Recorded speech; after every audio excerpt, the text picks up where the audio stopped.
This episode of Own the Grey is brought to you by I Am. Discover your unique talents, realize your potential, and align to your path. Take the first step to uncover your life purpose by visiting debrajones.ca/courses.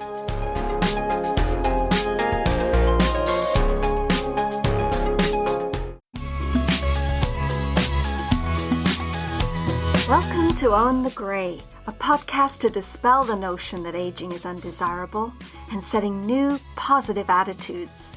I'm Debra Jones, and I believe you can be vibrant and healthy throughout the best years of your life.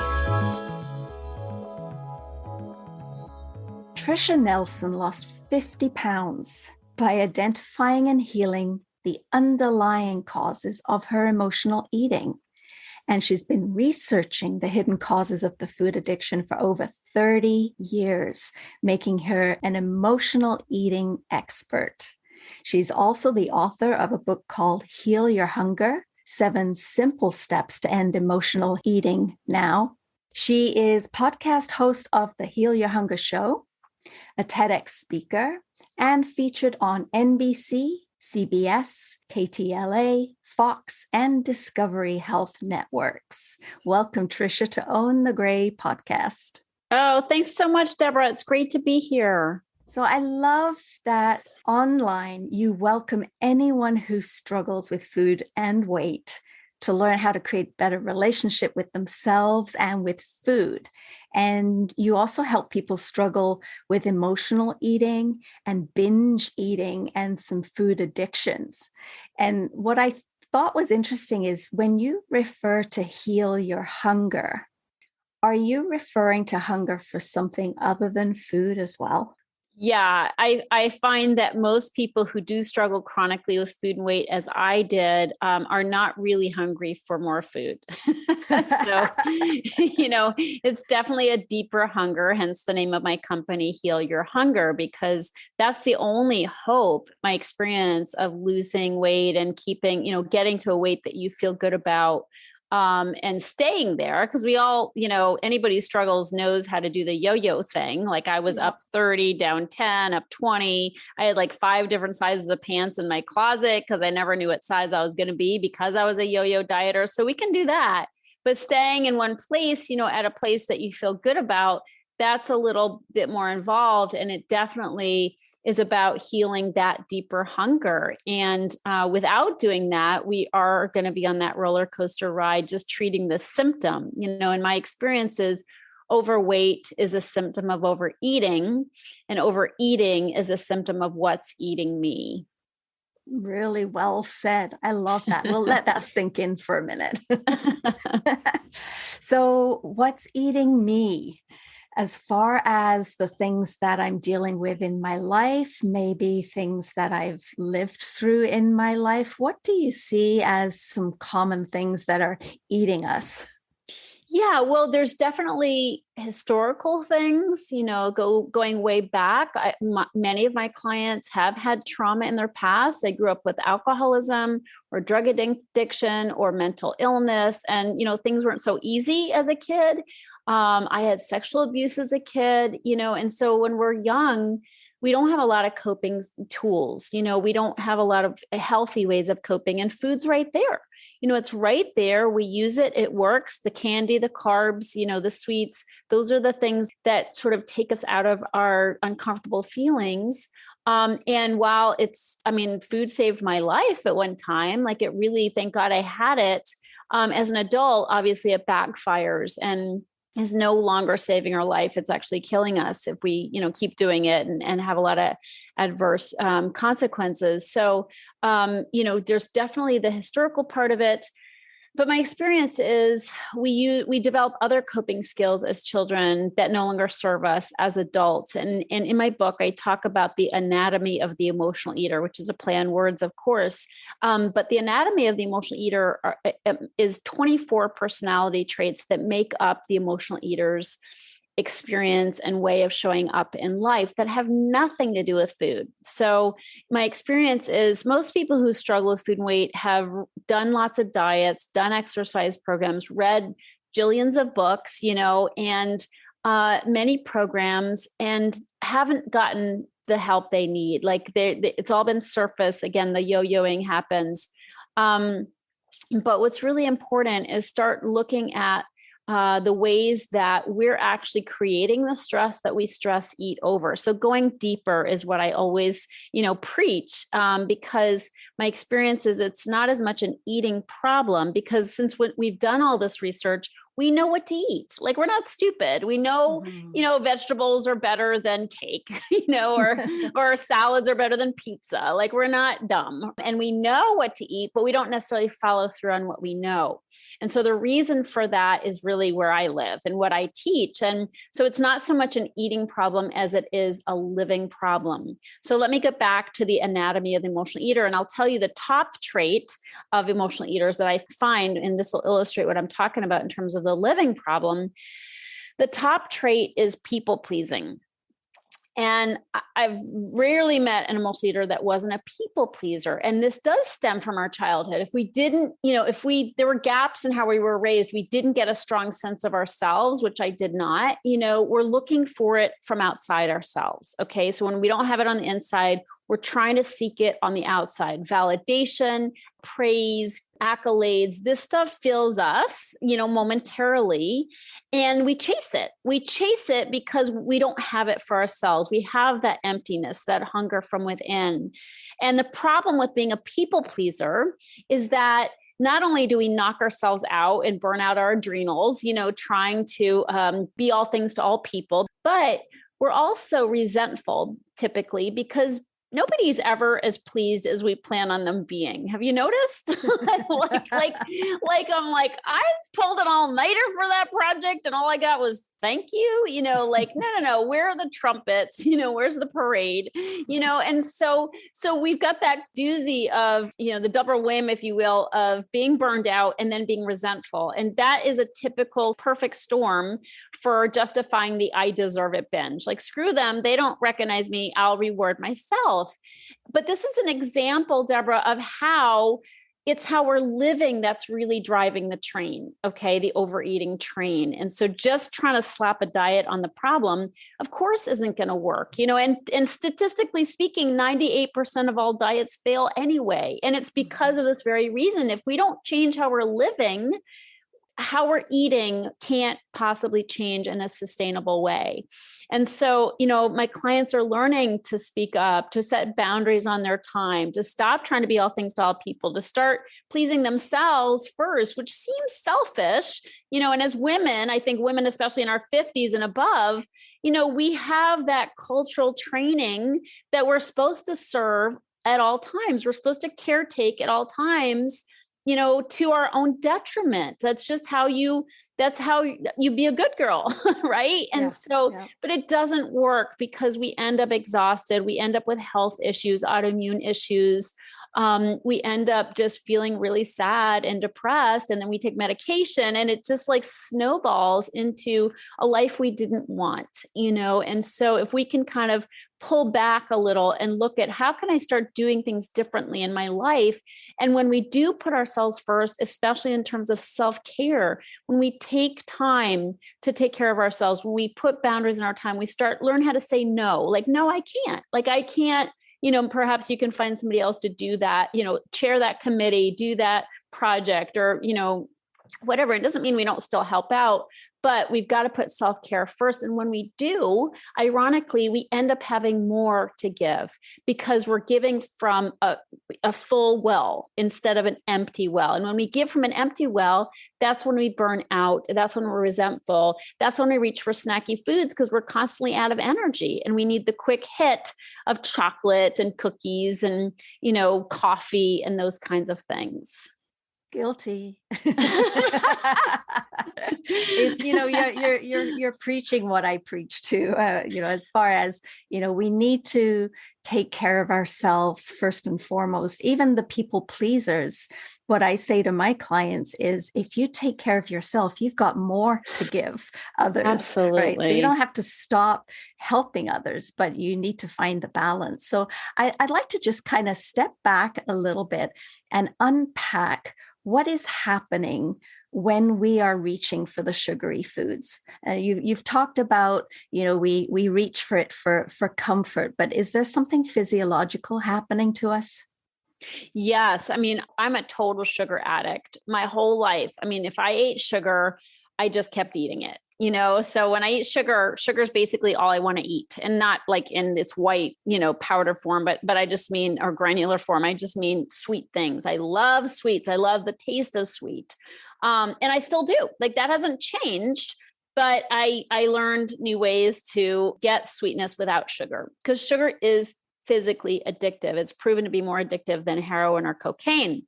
And people, they try to lose weight, they try to control their eating, but they still eat sugar. And it's a lose-lose proposition, because the sugar takes a hold and causes us to crave, and if we literally clear sugar out of our diet, and I actually do this quarterly, I do something called the Quit Sugar Challenge, because it's so much easier to do in community with other people who are doing it.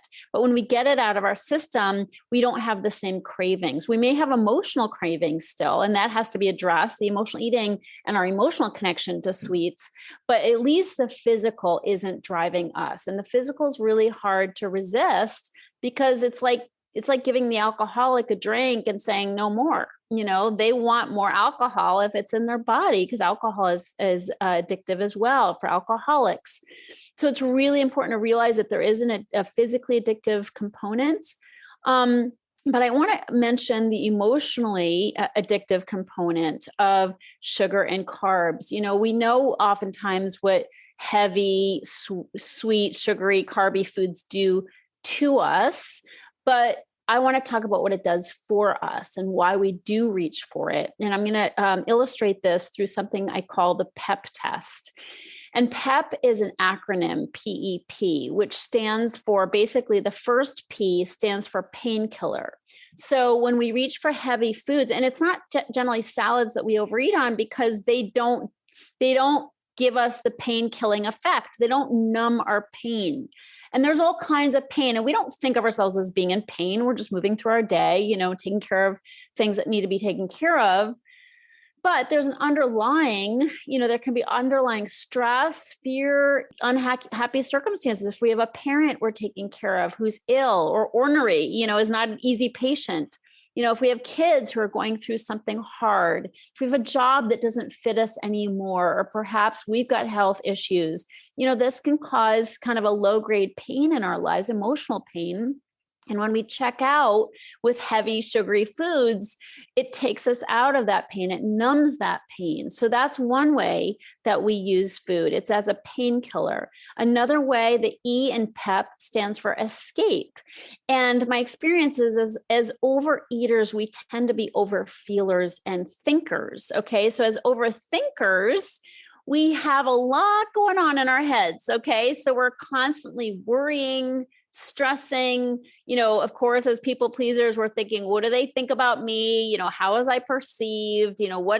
How did it land what I just said? And we're playing these conversations in our heads. So when we overthink and we worry and we have fear, we use food as a way to escape, like to kind of just get off the world, and to me, food, binging and TV go together. Okay. So I would get my goodies, my sweet goodies, my salty goodies. You have to have salty with the sweet. And I get in front of the TV and I'd have a binge, and then it's like all my cares would go away temporarily, of course, only. The last P in PEP stands for punishment. And this is counterintuitive, because yummy foods seem like a reward, but the way I ate them, they turned into a punishment. When I overate, when I felt mad about my consumption or my choices, when I had gut issues and I'd eat, really harmful foods for my body anyway, then it turns out that I'm hurting my body with food. I'm not rewarding myself. As I said, overeaters tend to be overfeelers, and we feel guilty about everything. We beat on ourselves. We've got really busy minds that are constantly saying how we should have done it better. We're self-critical, and this just results in more eating. It's a vicious cycle, right? We eat things we feel bad about, and then we won't shut up about it, right? We're constantly, why did you do that? You're such a loser. Why don't you have self-control? And boom, it puts us right back, set up to do it again. So the PEP is a good way for people to start really taking a look at the emotional connection, the connection between their emotions and food, because at the outset, like when I first heard about emotional eating, I thought, well, that's dumb. Like I'm not an emotional eater. I just eat, because I like food. And so I wasn't, my consciousness was there where like, that's all there is to it. But once you hear about this, which is why I'm glad you have me here talking about it, because once you hear it, you can't unhear it. And you'll probably start observing some of the things in your eating habits that aren't really nutritionally driven. They're more emotionally driven. And if somebody doesn't relate to being an emotional eater, but is struggling with food and weight, I say, take my quiz. I have a free quiz on my website, which will tell you if you're an emotional eater or a food addict or somewhere in between. Because I find that it's really a spectrum. And so, and we're all on the spectrum. Like, I feel like we're all like, I'm just going to indict everybody, like I think we're hardwired to have an emotional connection with food. That's not a bad thing. It is comforting to eat comfort foods. But some people take it way too far, like I did. So you can take the free quiz and find out where you are on that spectrum. Yeah, I actually did take that quiz the other day. Oh, good. And I do have a little bit of an issue going for the sugary foods. But, as you said, humans are wired to avoid pain and to seek pleasure. And that's what sugar gives you. Sugar, the drug sugar. Yeah. and all its derivatives. But as far as, overdoing it and finding the balance and, finding a way through it. And I think you're right. I think awareness is the first thing. So if you weren't aware, well, now you are, because you heard this podcast, right? Exactly. But then there's the question, now what, right? And that's where you come in. So I'll put a link to that quiz at the show on the show notes. But great, that's really the first step. And I also noticed that you have great follow up on that. So I received an email or two afterwards, just to help. So it sounds like, because you've gone through it and you understand it and you understand the pitfalls and the ways that will derail us as well. With 30 years of research, I'm sure you've covered all the bases. What is sort of the next step after you've just become aware that, yes, maybe I am emotional eating? Yeah. So I think it's really important that we get off the diet track. So I teach this to my clients all the time, like, get off the scale. Like, the scale is not your friend. Okay. So even though it gives you an illusion of control, like, how well is it really working? Anyway, it is, and the problem with the scale is when we give it the power to make us feel good, we also give it the power to make us feel bad, and it can flip on a dime. And, the problem with the scale is it's a setup. So if it tells us something we are mad about, and oftentimes we'll just give up. Like, we're like, screw this. I've been to the gym 7 days this week, and look at the scale. The number didn't budge, and we're like, just screw it. Like, screw it. I'm not even going to bother. Okay. Well, that's smart, so that's one way it sets us up to fail. But if it tells us something we're happy about, so often in the emotional eater's mind is, oh, goody, I have some wiggle room. Now I can eat more. Now I will start having dessert, and so we go right back up to the number we were trying to move. So it just, either way, to me, it's a setup. So I say, put the scale away, like, weigh yourself once a month, but just get off the scale and get off the whole diet mentality. Good or bad, this is good food, that's bad food. Let's think more in terms of self-care. Like, what's the most self-caring choice for my body? What makes me feel good? What makes me feel energized? What makes me feel good about myself? So instead of, the short term of this feels good to eat, think, what will make me feel good about myself when I eat it? Just a slight reframe. And I find that to be so helpful. So I think that's the first step, is like, the diet mentality, going on another diet. There's always going to be a fad diet out there. There's always going to be something, right now it's intermittent fasting or keto, in my experience for emotional eaters, slow and steady wins the race. I offer something called 3-meal magic, which is 3 meals with nothing in between. Okay. And this is just a really self-caring, back to basics way of eating. Okay. And everybody knows, again, what to eat. Like, it's not really a big secret, that you want to kind of make your foods light and, heavy on the vegetables and, very low on sugar and good protein, good fats.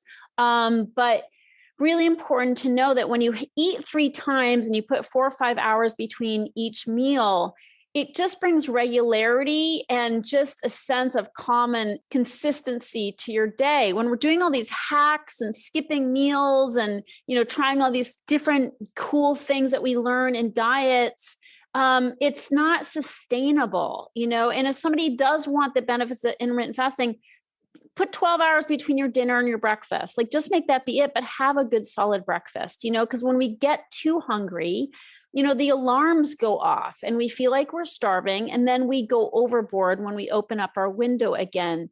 And my experience is if you end up binging, while you're on your diet, because you've starved yourself, it's just not the net result is bad. You're better off not starting a diet in the first place. So just kind of try that. And I also recommend that more than anything, not so much as a diet, but as a way to start having space between your meals where you can start noticing your emotions. Because my experience is when we're nibbling and snacking all day long, we don't know what we're feeling. And if we don't know what we're feeling, we can't deal with it and address it. And, healing from emotional eating involves feeling your feelings, and stop being so afraid of feelings, so afraid of hunger pangs, which oftentimes are emotional hunger. They're not physical hunger. It's just that we're like kind of alarmed when we don't have food in our tummy because all of a sudden there's space there. And what happens is we might be more aware of some of our feelings, and this is again where we have to start realizing that it's a living problem. Let's take a look at what those feelings are. Let's learn new ways of addressing those feelings instead of always tamping them down with food. So that's a long answer to your question, but it's really about really changing our whole orientation to food. That was a really valid point. And I think that is one of the lesser known points of what people understand about the overeating. The punishment aspect, you shouldn't eat the bad foods because then you're a bad person. And so, you judge certain foods as good or bad. And then when you do eat them, you think you're doing something bad because you're eating a bad food. And then you feel worse about yourself. And it is a cycle, right? Yeah. And I think your point about not being afraid of a hunger pang, because we're wired to, if we're hungry, we have to eat, right? And I mean, it's all the way back to caveman days, right? So if we were hungry, we went out and got something to eat. Right. Now we just open the fridge and it's there, but that's a lot easier. But as far as that time in between to notice, do you recommend things like journaling or writing down your feelings as one of the solutions? Yeah, I recommend to my clients something I call the 6 self-care success secrets. And these are tools that can kind of fill in the blanks because, the problem with diets, again, is that you take away all your yummy foods, all the things that get you by in life. They're your coping tools, right? Nibbling, snacking, eating heavier meals than you really need nutritionally. All that eating keeps you, going. Basically, you depend on that as your main coping tool. If you take all that away, how are you going to cope? Like, what are you going to do when life gets stressful? And it's like, we can do the diet for a couple weeks and then we're like, I can't take it anymore. Like, diets are fun at first. You're like, I'm doing it. I'm, looking good, feeling good, pants getting looser. But then after a couple of weeks, it gets hard, like really hard. And that's when we're like, I can't do this anymore. And we go back to our food. So if you just take away the foods, you've got to have replacement tools. You've got to have new ways of coping. So the 6 self-care success secrets are ways for people to start dealing with their emotions, bringing down their stress so they can cope. We got to have new coping tools. So the success secrets are meditation, prayer, reading spiritual or motivational literature, writing, like you said, journaling, walking and talking, like just expressing ourselves, getting it out, getting that, letting the squirrel out of the cage. So these are so important. And definitely important to start the day, I say, with meditation, prayer, yoga, chanting, whatever can bring you calm and peace and get you connected to your divine self. I think this is so important because throughout the day, especially for people pleasers, we're so influenced by other things, by other people's energy, by their stress, by their demands. And if we aren't solid with ourselves, if we haven't tapped into our divine spirit, we're going to be easily thwarted by the stress of the day. And then by afternoon, which is when things start to get hard for emotional eaters, we're going to start snacking for quick energy, and sustenance. And if I call it putting money in our spiritual bank account first thing in the morning, then you can take withdrawals later when you're starting to get low on energy, and it'll happen. Like we typically get that afternoon slump. I still do. And I meditate instead of eat. It's like the perfect time to eat chocolate or drink coffee. Like I can feel it coming. It's like around 3 or 4 in the afternoon. My body gets tired. I've been working all day, and I'm like, I'm going to sit down and take some quiet time, and boom, within 20 minutes, I do a transcendental meditation, but it just perks me up and it gives me exactly what I'd be looking for chocolate or coffee to do for me. So it's not as sexy, I realize. You can also go for a walk. You can put in a, inspirational podcast. You can put some music to jam out to and go for a 10-minute walk. Do something, play with your dog, call a girlfriend, do something to kind of get things moving in a healthier way than just stuffing it with food and getting that quick energy. So it takes a little bit more work. It's not as sexy. It's not as instantaneous, but boy, does it work. And there are no negative side effects. I love that. Basically, it's diverting your attention or your mindless response to feeling the pain or whatever it is that's causing you to overeat. So if we can break the pattern in any way, then we stand a chance of actually finding a new, healthier pattern. I mean, I talk with my clients all the time, and the idea of finding time to meditate is always one of those big ones. But what if finding time to meditate is the same amount of time that you would spend going to the cupboard and getting the chocolate and sitting and eating it? And then, or losing yourself on Facebook, scrolling through people's posts. I mean, we can kill 20 minutes, no time on Facebook. So it's just a reframe. We all have 24 hours. Like we all on the planet have 24 hours. So we get to choose how we spend that. And of course we have obligations, but it's amazing how much time we do waste on things that don't feed our soul, and if we would, use some of that time to feed our soul, we'd be so much better off. That's really rich information. I'm really glad that we had a chance to talk about this. I want to kind of divert a little bit onto, do you cover things that replace white sugar in the diet? Like, are there foods that we can still get that sweetness? Because as you said, and I feel it too, I really love sweet things. And so if I do choose to meditate instead, but there's part of me that still wants a little bit of the sweetness in my diet, do you have any suggestions as to the things that we could try? Yes. And this is what I cover in my Quit Sugar Challenge. In the Quit Sugar Challenge, I actually give recipes and I teach ways to substitute, because substitution is really important. So you can still enjoy your sweet foods. So I love sweet carbonated drinks. So I'll either buy seltzer water and sweeten it with stevia, or a flavored stevia. Sweet Leaf brand makes flavored stevias, even a cola flavored stevia that you can put in carbonated water. Monk fruit is another good sweetener. There are sugar alcohols like erythritol, xylitol. Those can give you gastric issues, like a little bit of gas, basically. So go light on those. But it's amazing. And even tea, you can have an herbal tea and put just a few drops of stevia in it.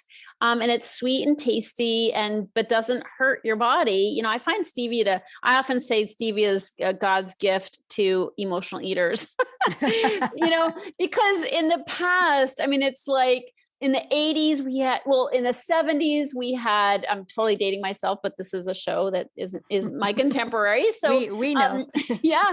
So in the 70s, it was saccharin, right? The pink packets. In the 80s, it was aspartame, the blue packets. In the 90s, it's the yellow packets, sucralose. Then we got the green packets with stevia, but all those manufacturers decided they don't want to pay for stevia. So they're going to put fillers in the green packets like dextrose, which is sugar. So they use sugar to fill the packets of sugar substitute. Like, how much sense does that make? Right? So you have to look really careful in the green packets at restaurants. I don't know if they have them in Canada, but it's pretty common here, but you have to be really careful, because the packaging and manufacturing industry, the food industry, is tricky, and they want to get the most bang for their buck, which oftentimes means being very hypocritical, and not servicing the customer. But there are brands of stevia that are just straight up stevia, liquid stevia, made, you can have a little glycerin in it, maybe as a filler, but I don't find that to be any issue. So, but those are great. Even in yogurt, I have cashew yogurt in the morning and unsweetened, and I'll just put some stevia, some vanilla flavored stevia in it, and it just makes it super yummy. So there's all kinds of yummy things you can make, muffins and different things using coconut flour, almond flour, and again, stevia or some kind of like xylitol or something like that. So we live in a day and age where there are so many substitutes, at least, where we can, get around eating sugar, but still enjoy something sweet. Yeah. And it's not about depriving ourselves, is it? Because that really doesn't make us feel good. And that's the whole point. That's why we're eating. We want to feel better. So it isn't about deprivation. It's about finding alternatives. Alternative action or alternative sweeteners and things like that. So this has been great. You've confirmed a lot of the things that I've been hearing about that make a lot of sense to me as well. So I hope our listeners have learned something new or confirmed for them what they're doing. So if you were to give us one main insight that you gained about yourself as you learned all about this, what was the main thing that either surprised you or shocked you about what you learned? Oh my gosh. Yeah, it's been a whole lifetime of learning. So, I'd say the biggest and the most basic is that it's not about the food. We started out talking about that. It's not food I'm really hungry for. I had a hole in my soul. I had a deep yearning.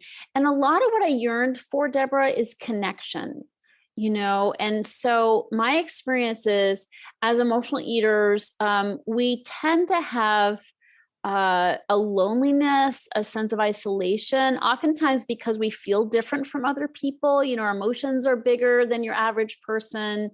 Our obsession with food is a secret. We don't want anybody to know how much we think about food and weight.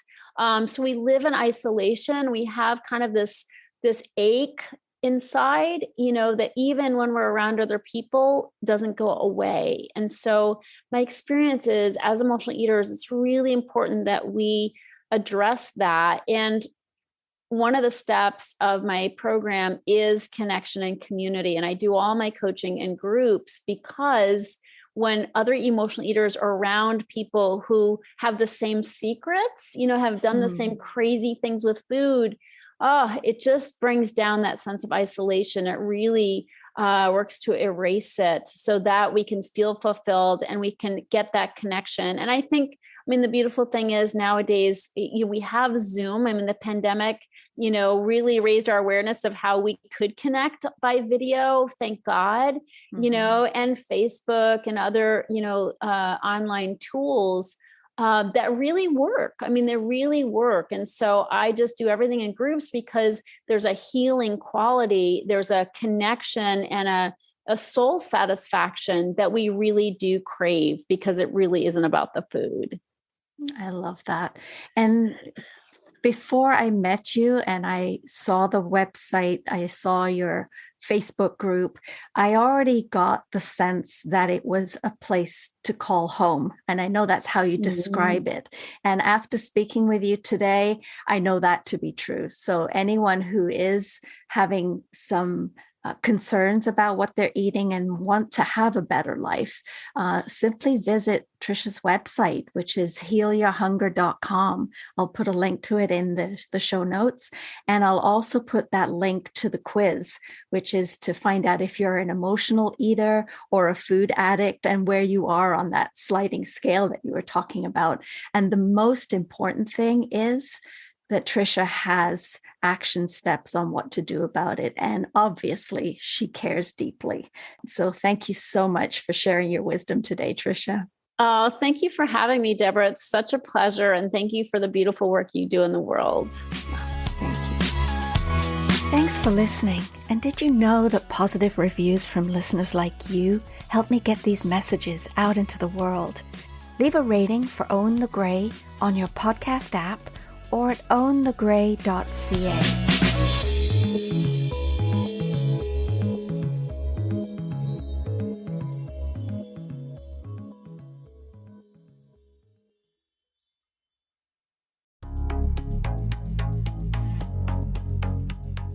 This episode of Own the Grey is brought to you by I Am. Discover your unique talents, realize your potential, and align to your path. Take the first step to uncover your life purpose by visiting debrajones.ca/courses.